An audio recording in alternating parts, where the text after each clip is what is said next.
Olá para você ligado no canal da Secretaria de Ciência, Tecnologia e Inovação do Estado do Rio de Janeiro. Estamos na maior conferência global de tecnologia e inovação, o Rio Innovation Week. Eu sou Gisele Sobral, jornalista da UERJ, integrante do Audiolab. Juntamente com a Comuns, estamos começando mais um episódio do UERJ 75 anos. Diversidade que inspira, conhecimento que transforma. No programa de hoje, vamos conversar sobre os atuais desafios e perspectivas para o cuidado em saúde mental. O que as inovações tecnológicas e sociais podem trazer para um campo tão sensível e estratégico. O Brasil vive uma crise de saúde mental. Segundo a Organização Mundial de Saúde, somos o país com maior proporção de pessoas ansiosas no mundo, 9,3% da população. E o segundo das Américas com maior prevalência de depressão. Outro dado alarmante aponta que 49% das pessoas sofrem ou sofrerão algum distúrbio mental e 75% não possuem o cuidado devido. Segundo o Ministério da Previdência Social, em 2024 foram quase 500 mil de afastamentos do trabalho por questões de saúde mental. O maior número em pelo menos 10 anos. O custo anual associado às doenças mentais atinge a expressiva marca de 500 bilhões, representando um ônus significativo para a sociedade. É preciso mais do que nunca pensar em como garantir atendimento adequado e investir em políticas de saúde mental no Brasil. Será que a inovação e a tecnologia podem ajudar nessa tarefa? Para abordar esse assunto, contamos com a presença do médico e professor Paulo Pavão, assessor da Pró-Reitoria de Saúde da UERJ, a PR5. Bem-vindo, professor Paulo. Muito obrigada por estar aqui com a gente. Eu que agradeço. Paulo Pavão possui graduação em Medicina pela Universidade do Estado do Rio de Janeiro, especialização em psiquiatria pela Fundação Oswaldo Cruz e residência médica pelo Centro Psiquiátrico Pedro II. Foi professor adjunto da Universidade do Estado do Rio de Janeiro e coordenou por 25 anos a unidade docente assistencial de psiquiatria do Hospital Universitário Pedro Ernesto. Paulo Pavão faz parte dos mais de 3 mil professores da UERJ que, juntamente com 38 mil estudantes, 5 mil técnicos, 80 cursos de graduação, 182 de especialização, 59 de mestrado e 46 de doutorado, distribuído em 13 campi e unidades por todo o estado, enchem o povo fluminense de orgulho. Professor, vamos falar um pouquinho da sua experiência à frente da psiquiatria do Pedro Ernesto, né? O senhor dirigiu por muito tempo. E qual a retrospectiva que o senhor faz do trabalho que o senhor fez lá, né? O que o senhor buscou implantar durante a sua gestão? Em primeiro lugar, boa tarde, né? Eu cheguei à psiquiatria, eu me formei na UERJ, eu saio em 1971 para fazer a minha formação fora, porque naquele momento a UEG, a antiga Universidade do Estado da Guanabara, não tinha residência em psiquiatria. E eu volto em 1976, a convite na época do professor Jorge Alberto, para reorganizar o serviço que naquele momento se abria para a Previdência Social. E eu vinha de uma experiência muito grande no Centro Psiquiátrico Pedro II, onde eu entrei ainda no segundo ano, fui chefe de enfermaria, chefe de plantão, e vou voltar em 1985 para ser diretor-geral. Eu participei de todo aquele movimento da luta antimanicomial. Ela começa conosco lá no hospital, né, da abertura do serviço, da denúncia da psiquiatria como aparelho ideológico do Estado e também da denúncia da famosa loucobragem, que era a indústria privada da loucura. Então eu saio, eu era médico contratado e fui para a universidade fazer a minha carreira como docente, né? Livre docência, e assumi em 1920 o serviço de psiquiatria. O serviço de psiquiatria da UERJ ele é um serviço privilegiado. Primeiro que ele nasce numa área que não tem aquelas características típicas do estigma psiquiátrico. É um espaço... É a vila, né? Que nós temos lá. De 8 casas ao redor de uma varanda, são 2 sobrados. Essa vila, ela era habitante, moradia de operários do bairro do Andaraí. Como todos sabem, ali na década de 30 do século XX, o Andaraí era um bairro operário, ao lado de Vila Isabel, que era um bairro de classe média, um bairro boêmio. Quando a universidade foi para o campo Maracanã e o hospital o Pedro Ernesto se tornou hospital universitário, aquela área, então, foi encaminhada para a psiquiatria. Ela permite uma ampla troca, né, entre as pessoas, porque não tem como você entrar e sair sem se encontrar com as pessoas. Ela é um espaço aberto, nós colocamos, isso aí deu muito problema na época, quando eu coloquei uma enfermaria mista, ou seja, homens e mulheres, não havendo muro separando. Cada 2 casas está homens, 2 casas está mulher. E todos aqueles medos que as pessoas tinham de ataque sexual, nada disso houve, até porque nós fomos humanizando a instituição. Licenças no fim de semana, não ter uniforme e o acompanhamento familiar. Eu vou trabalhar ali procurando trabalhar bem a graduação, os cursos de 4º, 6º ano, dentro de uma visão de que a doença mental é um fenômeno social, é um fenômeno cultural e também tem uma dimensão política. Investimos na pós-graduação, desenvolvendo os cursos de residência e de especialização e fomos, então, trabalhando numa dimensão interdisciplinar. Ou seja, as equipes, elas têm o quê? O psicólogo, a assistente social, a enfermagem e a participação da comunidade. Nós entendemos que o fato psiquiátrico não é apenas um fato médico, ele tem múltiplas dimensões. Nesse período todo, que experiência nós criamos ali?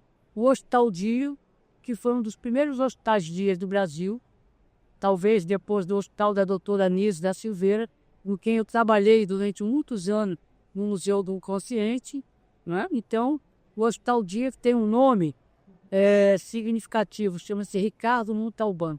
No outro dia, uma jornalista da Globo me ligou, querendo saber por que daquele nome, se era verdade que tinha sido o artista que deu o nome. Não. Ali, esse Ricardo Montalbán foi um paciente que tinha esse nome porque os pais eram fãs desse artista, né, mexicano, e que ele, depois de algum tempo, se mata. Então, os colegas, os companheiros dele, pediram se esse nome podia ser dado ao Hospital Dia. Então, o Hospital Dia funcionou, hoje é o CAPS UERJ. Colocamos um setor que talvez foi prioritário na UERJ, o atendimento diferenciado aos alcoolistas, os pacientes com outras dependências, um espaço aberto. Criamos um setor de psiquiatria infantil com o Hospital Dia para crianças autistas. E um projeto, introduzimos a psicoterapia com parcerias com institutos de psicanálise e um projeto que foi pioneiro na UERJ, que eu espero que volte, foi um projeto que eu coordenei durante 13 anos. Era o projeto Servidor UERJ. Atendia uma equipe que atendia de forma diferenciada os servidores que ao longo e também de forma multidisciplinar, com todo o sigilo, com visitas domiciliares. Deu um resultado muito grande. Quando o projeto começou, era um grande número de pessoas doentes, mas muitos doentes afastadas do trabalho e que melhoraram. A gente viu os números aqui, né, que a gente tem de afastamento de trabalho. Essas pessoas voltaram ao trabalho, quiseram voltar. Não que a nossa intenção fosse voltar, mas elas melhoraram. Então, foi um trabalho extremamente importante que eu espero que agora, na nova gestão, esse projeto seja retomado. Então, a UERJ, ela vem para a psiquiatria. Por outro lado, eu procurei tirá-la do isolamento a que ela era condenada. Como eu fiz isso? Participando da vida política da UERJ. Fui para o Conselho Universitário, inclusive cometi básico de Saturno, de ser candidato à reitoria. Por um triz eu não fui reitor.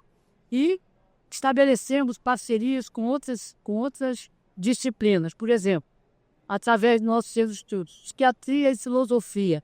Nós e o setor de filosofia e história, filosofia e literatura, filosofia e direito. E eu mantenho já, há uns 2 ou 3 anos, uma parceria muito próxima com a Casa Dirce de Leitura, que é um espaço do Departamento de Letras, na Rua das Palmeiras. Eu e o João César, o escritor, né, que vocês conhecem, que dirige.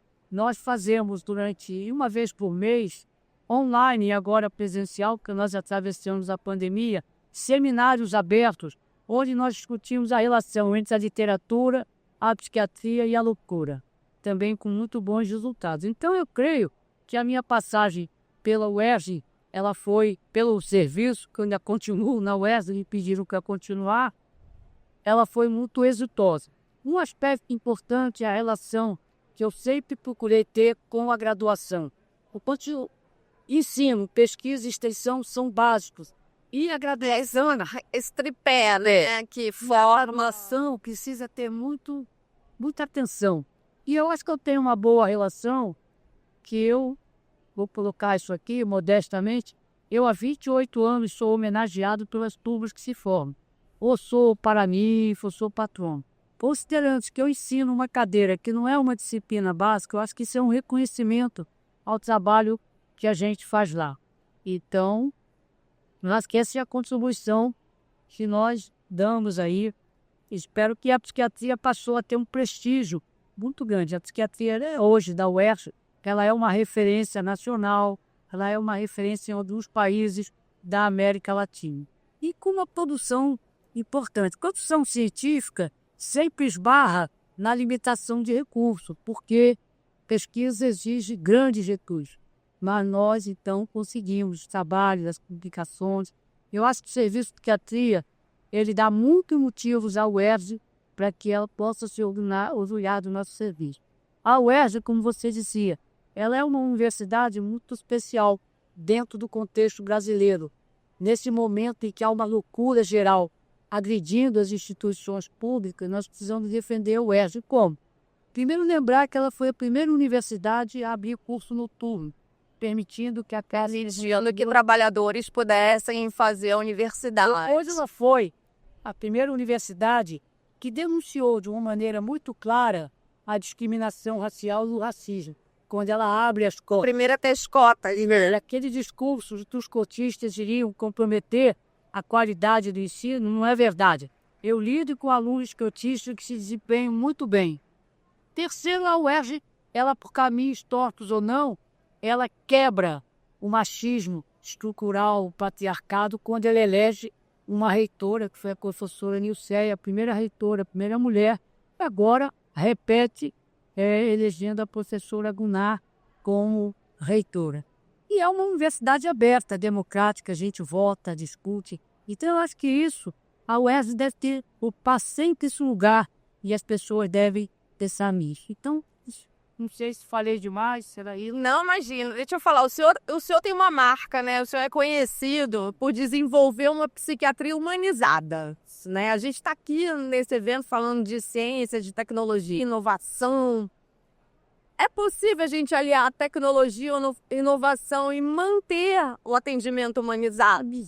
Nós temos que entender a evolução da tecnologia, como ela vem hoje, né? Com a inteligência artificial. O problema não está na tecnologia em si, está na ideologia de quem usa. Indiscutivelmente, qual é uma das grandes questões da humanidade? À medida em que a tecnologia foi se desenvolvendo e que o homem foi humanizando a tecnologia, ele foi se deshumanizando. Então, a tecnologia ela pode ajudar, ela pode seguir. Né? O desenvolvimento científico ele tem de ser colocado a serviço das grandes massas, a serviço do povo. Por quê? Porque a ciência militarizada, eu não preciso esclarecer. Olha o drone sendo usado para a guerra, a questão da guerra nuclear, as bombas jogadas sobre o Japão. Então, a tecnologia, ela entra na medicina trazendo alguns avanços, como a melhoria das imagens, diagnóstico por imagem. Quando eu comecei a fazer medicina, o que acontecia? Qual era o recurso que nós tínhamos? Era o eletroencefalograma. Puro e simples, com todas as imitações. Hoje, nós temos os PET, temos ressonância, tomografia, não é? Os exames laboratoriais, os marcadores biológicos. Mas esses recursos, eles são complementares. Se há um lugar, uma profissão, onde o robô não vai entrar e substituir o homem, é na medicina. Por quê? A medicina, ela se apoia numa coisa clássica, que é a relação médico-paciente, entre duas subjetividades, uma que sofre, seja física ou psicamente, e a outra que supõe-se dotada de algum saber para ajudar. Na relação médico-paciente, a gente aprende isso, o que é fundamental não é só o conhecimento do médico. Cura mais o médico em que o paciente acredita mais. Então, as questões afetivas. Não por acaso, essa relação é tão fundamental em todos os campos, não é? A psicanálise nos traz a questão da transferência, que os gregos, que davam nome a todas as coisas, como é que eles chamavam os médicos? Chamavam-os de isoteus. Se não éramos deuses, morremos. Se não éramos heróis, porque fazíamos grandes esforços, éramos semelhantes aos deuses, porque tentávamos curar ou diminuir a dor. Então, a tecnologia ela vem para ajudar. A ressonância ela nos mostra quando há alterações da estrutura nervosa. Mas o sujeito, ele não é da ordem do biológico. O sujeito não é da ordem da cultura, da natureza. O sujeito é da ordem da cultura e é da ordem do afeto.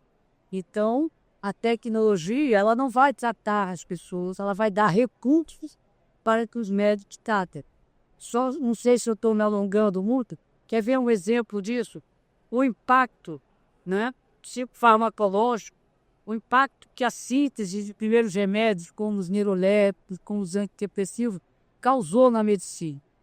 Antes deles, como é que os pacientes eram tratados? Eletroconvulsoterapia, insulinoterapia. Muito bem. Mas olha o que acontece com essa grande descoberta. Ela é apropriada pelas grandes corporações e aí nós temos uma série de usos completamente inadequados, né? A medicalização excessiva, a criação de doenças, de remédios e a criação de doenças. Então, a medicação entra ali e passa a sofrer distorções, né? Veja como é a propaganda das multinacionais. É uma propaganda corruptora em cima dos médicos ou dos pacientes. Então, a tecnologia ela vai ajudar desde que ela não substitua aquilo que é o fundamento da relação médico-paciente. Professor, gente, o nosso tempo é curto, eu adoraria poder continuar. Eu falei, se eu disse, Conversando, inclusive a gente vai marcar novas conversas, nós ficamos por aqui no episódio do ERG 75 anos, agradecemos a companhia de todos os nossos internautas e a presença do professor Paulo Pavão. Muito obrigada, professor. O que era, né? A questão do sofrimento realmente hoje é muito grande, ansiedade, depressão, suicídio. Por quê? Porque é uma crise civilizacional. Civilização construída pelo capitalismo afunda hoje. E aí nós temos a irrupção da extrema-direita, no tudo que ela tem, e o sofrimento humano se coloca. Sim, foi ótimo. Tá bom, professor? O ERG, 75 anos, diversidade que inspira, conhecimento que transforma. É uma parceria da UERJ com a Secretaria de Estado de Ciência, Tecnologia e Inovação.